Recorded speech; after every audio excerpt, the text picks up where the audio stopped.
Hello and welcome to Armonia Seminary. My name is Alethea Thompson, and on the line with me I have Keith Williams, who is the co-founder of Armonia Seminary, where we teach the Jedi Path.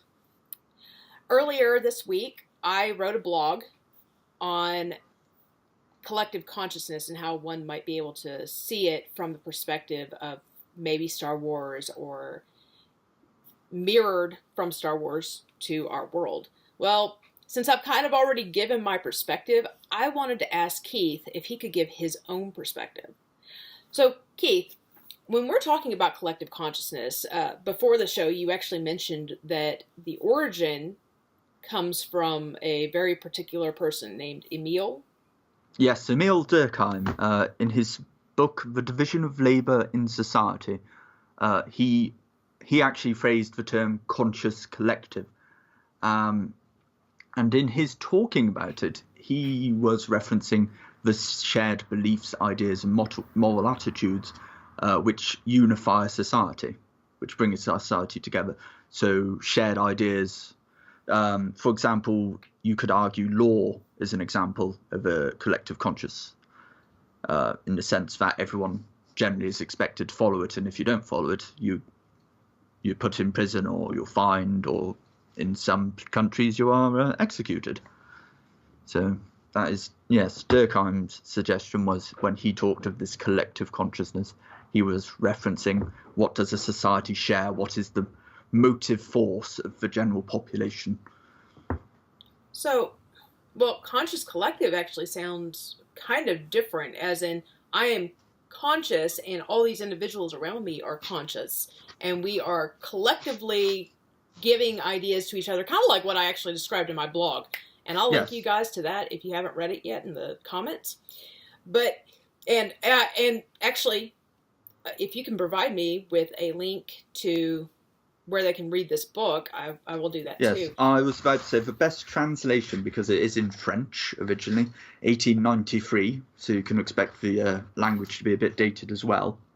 Hall's is the best translation I've encountered, but yeah, we can put that in the description. Awesome.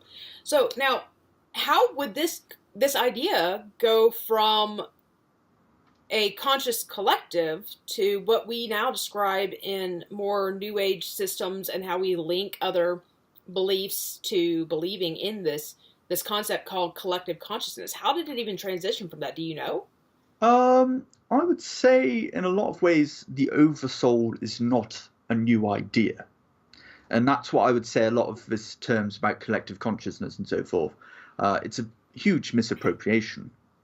The ideas a lot of New Age groups call collective consciousness or conscious collective is actually more close to an idea of an oversoul, that there is an energy which binds us together, that we are all part of, that there's a universal soul.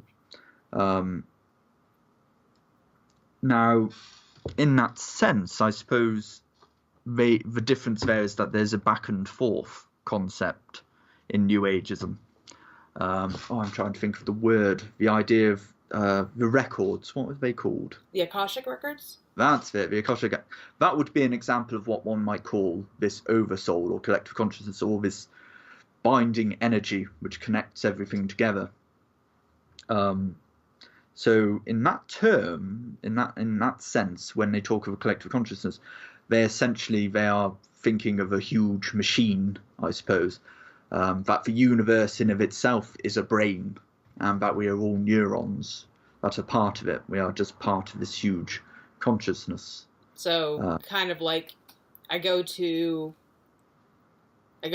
look at my refrigerator. There's a bunch of cogs and pipes in there, and we're all just kind of pieces to those. Yeah, I think a better way to put it would be to say, if you look at a galaxy, each human being is a star, and then their individual thoughts are the moons, other planets, and so forth. So the individual consciousness is quite sophisticated still, but it's just part of this more sophisticated, and they're all intangibly connected. One could almost go to the idea of panpsychism, the notion that everything is essentially a conscious thought, that there is no material realm. Everything has a consciousness. It is a thought. Its origins are in a thought. Well, how do you feel about this idea that you're part of a collective consciousness? Well, from their perspective, I'm not saying that you believe it or don't believe it. You haven't really answered that question yet. But how would you really describe your feelings on the idea, I'm just part of this, and what another, we'll go with your universe idea, what another star does explicitly affects me? I think if you're an adult, if you have grown up, you will realize and you will accept that you are not an island, that there are consequences to your actions, and the consequences of the actions of others affect you. So whether we believe in a energy that binds us all together, whether we believe that we're all just part of this grand oversoul, or whether we are just individual consciousnesses, that, you know, there is no great energetic connection. We're still all connected in some way. Folks, I would say I have a secularized belief of it, in that we are all fundamentally connected by our actions. But I don't believe that, for example, if I do something, that necessarily there is a butterfly effect, that I am a drop in one huge pond, that all of humanity is just one huge pond. No, I don't believe that. I suspect we're a bunch of very small ponds, which occasionally tributaries might form between. So no, it's not an idea that bothers me. I think, though, what bothers me, if I've said it troubles me, is people attaching New Age beliefs to it to try and justify or argue. No, if you're an adult, if you've grown up, you just realise that we are fundamentally connected as social animals. Now, your job has put you in contact with some people who are of the New Age perspective, or at least were part of it. And I know in a long time past, I think it was like last year at some point, you had mentioned to me that you've noticed the New Age therapies and whatnot that they go through have been very ineffective to some of the clients that come to you and they say, this has not worked for me. I can't do anything. I need another way of dealing with this. How has collective consciousness played into their, has it helped them at all, or has it actually done anything to hinder them? It has framed the discussion. It's usually a framing discussion, and in particular cases, it has been a matter of sitting these individuals down and discussing the fact that they experience auditory or visual hallucinations. They are experiencing hallucinations. And the main difficulty there is, of course, people who come from a background where these extreme experiences are seen as spiritual experiences. Can be very difficult to say, actually, no, this is your brain misfiring. And it's disconnecting you with reality. For example, I knew someone who was comorbid with bipolar. Comorbid? Comorbid. It means they had two conditions. It sounds a lot more drastic to the. Sorry, but comorbid it's a medical term where you have two conditions which are quite connected. So, for example, anemia is often connected with other conditions which affect iron levels. So anemia in itself can be a condition, but it's more often a sign of another condition. So it's comorbid. Okay. And so, for example, this individual was comorbid. They had bipolar, but they also had schizophrenia. I'll use the layman explanation there. Theirs was the sort which creates auditory illusions. They heard voices. And strangest experience, bipolar, the manic stage. You could tell them their cat has died, and they'll be the happiest. They'll have heard what you said. They know what you have said, But they are so completely detached from that reality that they'll still be remarkably happy. And bringing this back to collective consciousness and discussing these experiences, most do frame it in, oh, there's forces working against me. My energy is not right. And that was the thing. They would go to their teacher, they would go to their mentor, they would go to their peers and say, look, I'm feeling down, I'm not feeling right. And the argument, well, your energy is out of whack, you're out of line with the universe, the energy around you. So here's some crystal therapy. Try meditating. Here's some special oils. Here's a ritual you can do. And when you tap into the collective consciousness itself, it will ultimately be there to help you and comfort you and just remind you that you are part of this cog in this grander scheme of things. And that's what I mean by people have come to me and said, look, I've done all these things in line with my beliefs and so forth, and they've done nothing. As I said, I specialize in clinical, so a lot of patients who come to me have been sent to me. They have not brought themselves to me. They've been referred and so on and so forth. And yeah, the main problem I find, especially with sophisticated mental health issues and certain New Age beliefs, especially collective consciousness, is that there's consistently... Have you ever heard of the word frame locus or locus of control? It's essentially, in layman terms, it's whether you believe your actions are largely caused by outside effects or by you. So it's where you place the blame or where you or what you give reward you with look the for credit. Patterns. Yes. Yeah. So, for example, someone with a poor locus of control will be of the extremes. So, for example, everything that goes right, they would credit to themselves, even if they would fail to credit other people, even if other people were part of their success. But when things go wrong, they would then blame everyone around them instead of looking at what did I do wrong in this situation. The other extreme being someone who never takes any credit for their own work, and when things do go wrong, all the blame lies on them. So this collective consciousness idea and its responsibility can often lead to a person having a poor understanding of this notion of locus of control. So, for example, someone who says, I have succeeded because this is what the energy wanted for me, this is what I deserve, this is what I'm supposed to have, but they've taken away responsibility from actually the people around them and from themselves, because they're just saying, no, this is what the collective consciousness wants for me, even though actually it was talking to this person who got you the job interview that did it for you, and then actually being good at the job interview that got you the job. It had no. This is me being harsh and sounding as though I'm primarily trying to discredit these beliefs, but I'm just trying to put them in perspective. If you give too much over to certain beliefs, you lose control of your own concept, of your own power, of what you can do in life, of what you're responsible for. If you look at it from a Christian perspective, yes, we kind of touched on it last week when we did on purpose.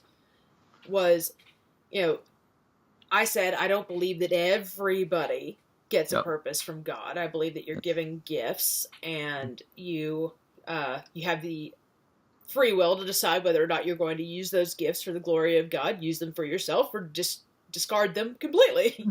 But it's not necessarily true that you have been given a specific and explicit task.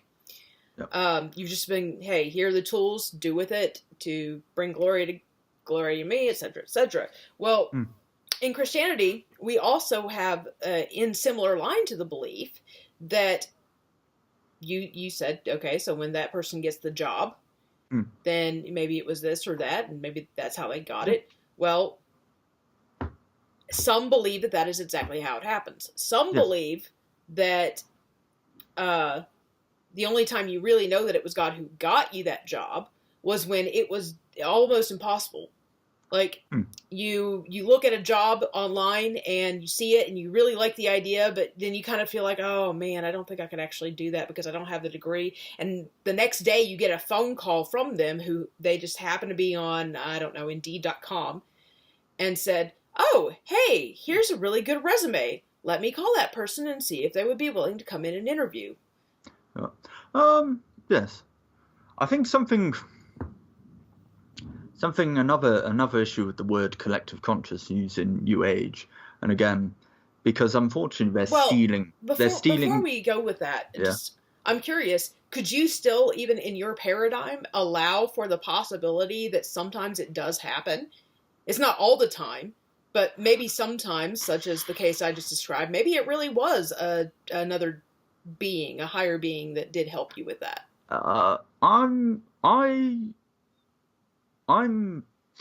There's always a reason. And human beings who want to look for patterns. And sometimes these patterns escape us because we don't know everything. And so we are then inclined to create a pattern, and what we do in creating a pattern, as you said, it seemed almost impossible. There must have been something. And thus we credit it to God, or we credit it to a mystical power, because an extent that is self-confirming bias. This inexplicable thing must be because of something I believe, when it could actually be, I don't know what it was, but this is where I am now. Because human beings, we're largely afraid of the unknown. And when we can't find patterns, we can't find reasons, we become innately suspicious. And to defeat this suspicion, we make up solutions to the problem. Now, what I would say is that luck is hard to explain. I would like to say we make our own luck, and we do, to the extent that our choices, or what we choose to do in fixed situation, does lead to outcomes. But at the same time, poor people who get caught up in terrorist attacks, they had no idea that, I chose to take the bus today. What's the potential outcome of that? I could get blown up by a terrorist. They probably never thought that. They probably thought, I'm going to go on the bus because it's going to be quicker to get to work. So, that there are these factors that you just can't see, and you're just caught up in, I suppose the best way to put it is acts of God. But at the same time... So in your paradigm, you just do not allow it at all? Do you think there's a problem with someone on occasion believing that? No. No. I think the thing is that it's a coping mechanism. And we all have them. My coping mechanism's just different. My coping mechanism is, I don't know, I'll probably never find out, but here I am. I'll focus on what I can figure out. So my coping mechanism is just to ignore it. And just let life happen? Yeah.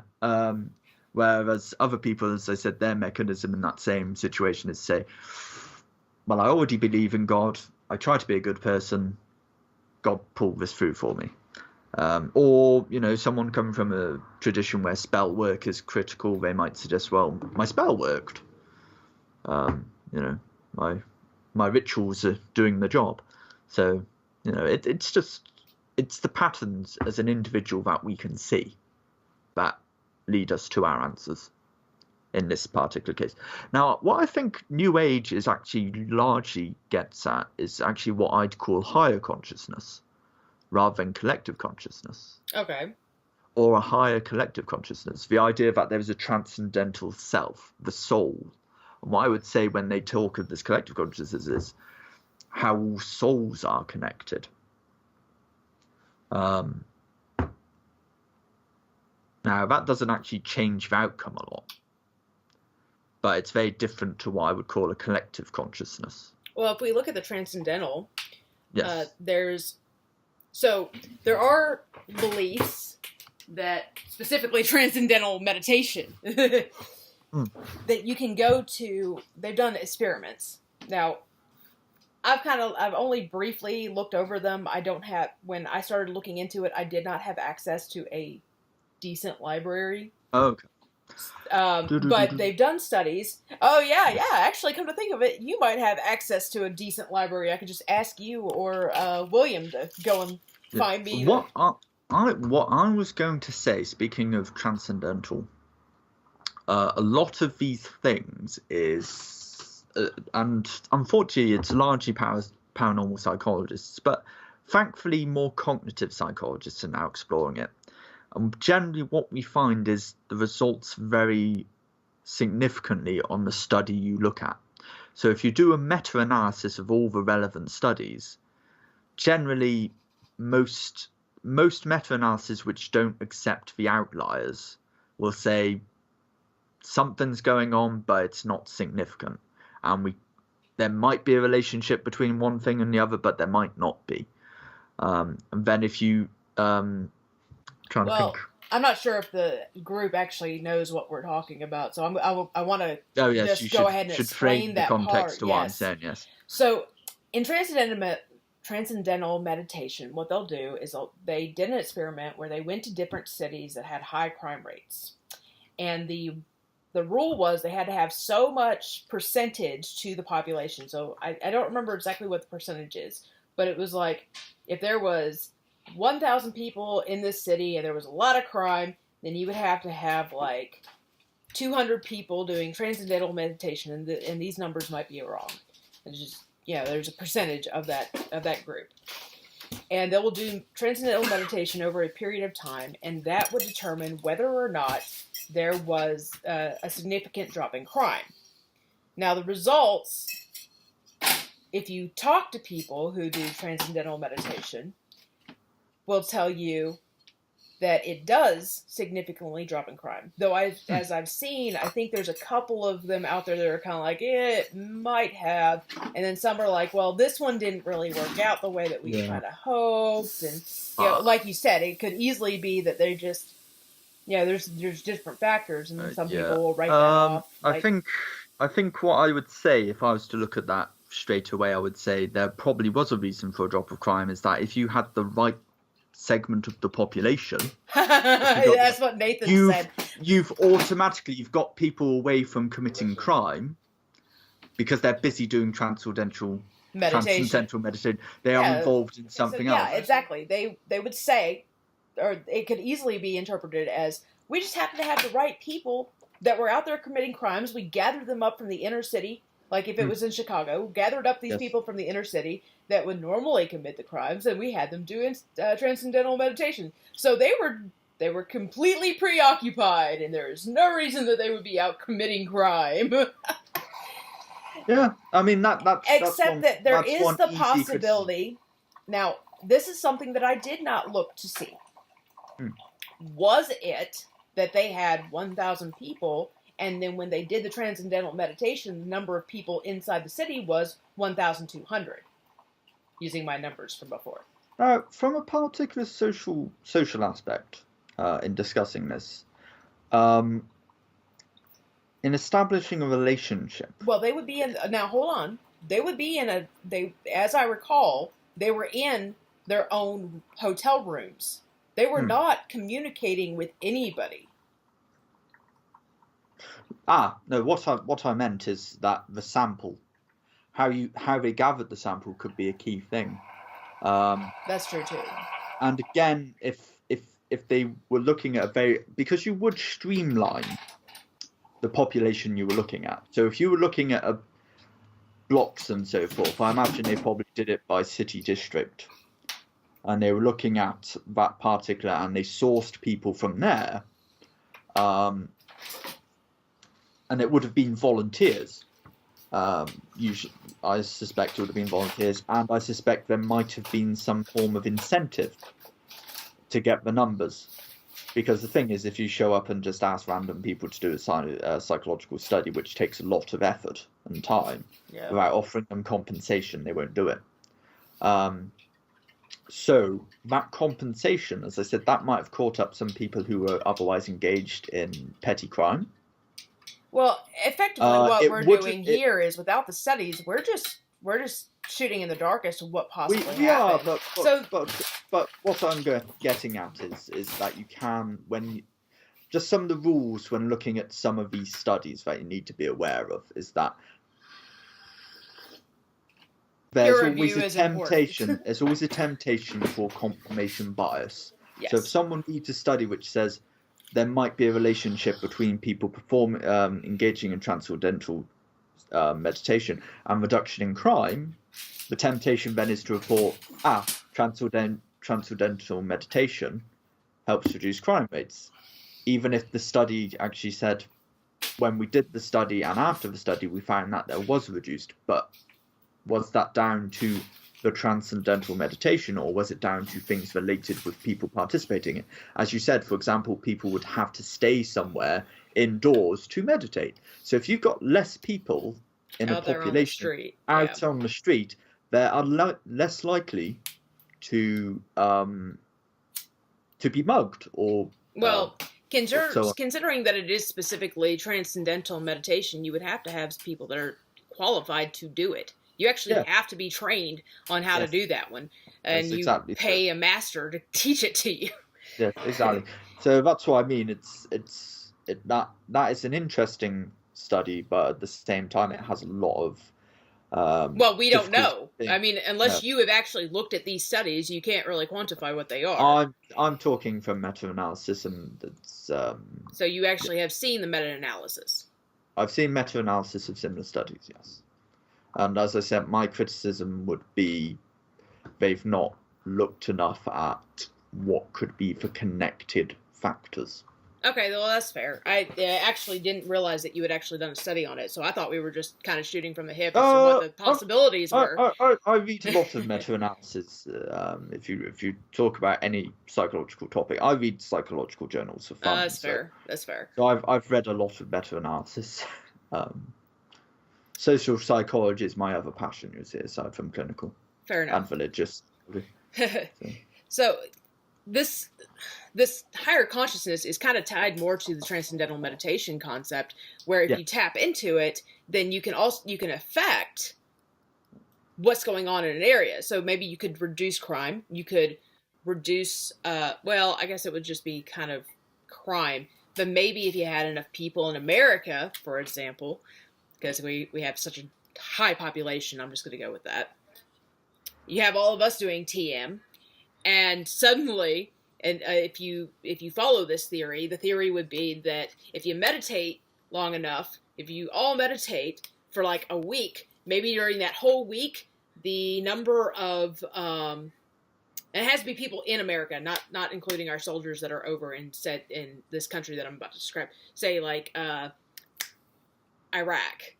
So suddenly, because we're all meditating, for a week, the crime rate and the terrorist attacks all significantly go down in Iraq because we were all meditating, because we tapped into this higher consciousness, which, goes with the idea of the hundreds.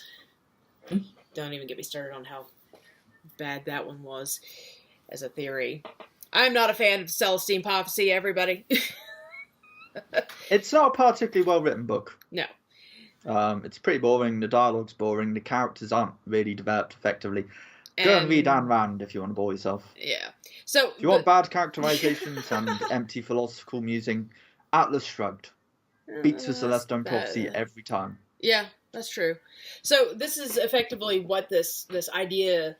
So when you say higher consciousness, you're more talking about what I think people are describing when they say collective consciousness. Yes, yeah. As I said, collective consciousness we use a lot.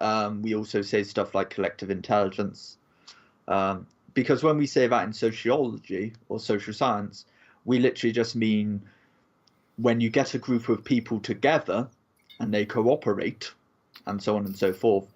What is the group result? So collective intelligence would be, for example, if you take a think tank, that's an example of a purposely designed collective intelligence. Or in the opposite way of looking at this, a mob mentality. Yes, or groupthink, and so on and so forth. Yeah. Well, do you have any final thoughts on the topic? To an extent I do, and to an extent I don't. As I said, I think it's a very useful topic, especially for someone who is interested in the Jedi path. it's a useful thing to start looking at, is the concept of collective consciousness, collective intelligence. How do groups of people come together to achieve things? Because that's central to the Jedi path. How do we as Jedi, can we come together and achieve things? Do you think it would be more appropriate for people to study the social sciences over the metaphysical concepts? Or at least the social sciences, anthropological sciences? Only if you're going to do it with sincerity. If you are going, I am a scientist, I am a practitioner scientist, I'm a layman scientist, I'm going to go into this with the understanding of science. I'm going to read it, I'm going to be critical, but I'm also going to accept the data and the evidence. That is what I'm going to look at. I'm not going to go in and have a look about and say, ooh, that is consistent with what I want to believe. I'm going to take that and say, yes. Sounds very much like it aligns with the Jedi code. Yeah. Whereas, and that's why I would say don't go study the metaphysical, largely because the metaphysical it's a bad habit I find in all circles. I see it in Jedi circles, I see it in Sith circles, I see it in New Age circles. I see it in most social groups. They will look at the science, they will take the science and say, this confirms what we want to believe, so we're going to piggy bank it. For example, not trying to be too political here, but it is going to get a hint political. If we look at the statistics of the onset and diagnosis of autism, 100 years ago, most adults, the numbers have rocketed. We're not talking a 200% increase and so forth. We're talking hundreds of percent increase. And they use that statistic and they say, look at this increase in autism, and now look at the increase in vaccination rates. And they say, look at the connection. Well, there is no connection. The data about vaccinations causing autism was falsified. It was fake data. It was fraudulent. So I'm just going to say that now before anyone wants to argue the data. The original data that people still go back to was fraudulent. Look it up. Okay? Now, what I'm now going to say is that autism in the birthing process is very dangerous. Autism, Down syndrome, causes difficulty during birth. It causes difficulties in infancy. So 100 years ago, and so on and so forth, children born with this condition were not surviving. They were dying in birth or they were dying in infancy. And also our diagnostic tools are much better. Access to healthcare is much better. Before the First World War and before the Second World War and before post-Second World War, most people would never see a doctor in their life. And most people who would present with autism or so forth would just be condemned as dumb or stupid and so forth, and just locked away. So we don't have realistic statistics from back then about who actually suffered autism. Suffered is difficult. It's a terrible word to use. Sorry, I should. Are on the spectrum. I mean, okay. I should know better. I'm on the spectrum myself. I should know the sensitive language, but sometimes I'm just blunt. It's part of it. People make up these statistics. They look at one thing and say, well, this isn't upwards, this must, and that's where it comes from. And again, I'll give you another a true nonsense statistic. Crime goes up in summer, but so do ice cream sales. Obviously there's a connection between ice cream sales going up and criminal activity. Intriguingly, I was told when I was in middle school that the ice cream sales went up in the winter, which never made sense to me. No, that's a nonsense statistic for fun. But those two things in the summer, ice cream sales go up, and now when talking ice cream sales, maybe restaurants, home ice cream sales, so people going to stores, might go up. Correlation is not causation, is effectively exactly, what and that's where we're getting. Crime goes up in the summer, so do ice cream. So they're both. I looked at a couple of years, and they both are eerily the same. There does look to be, they're both the same upward upward relationship statistically. So is there really? No, of course there's not. The sun's out. More, people are out of their houses more. People go on summer holidays. Houses are easier to break into. Fair enough. People aren't paying as much attention to staying out late because the sun goes down later. So people are staying out late, and then they're getting, caught out when suddenly it's dark. Like, oh, it's dark and late at night all of a sudden. How did this happen? Yeah. So, it's and of course people buy more ice cream from ice cream vans and so forth in the summer because the vans are out to do the business. Yep. You don't drive your ice cream van about in the winter. You get yourself a pancake van and you drive that about. So effectively what it is that if there is a collective consciousness, we're using the wrong tools to justify it.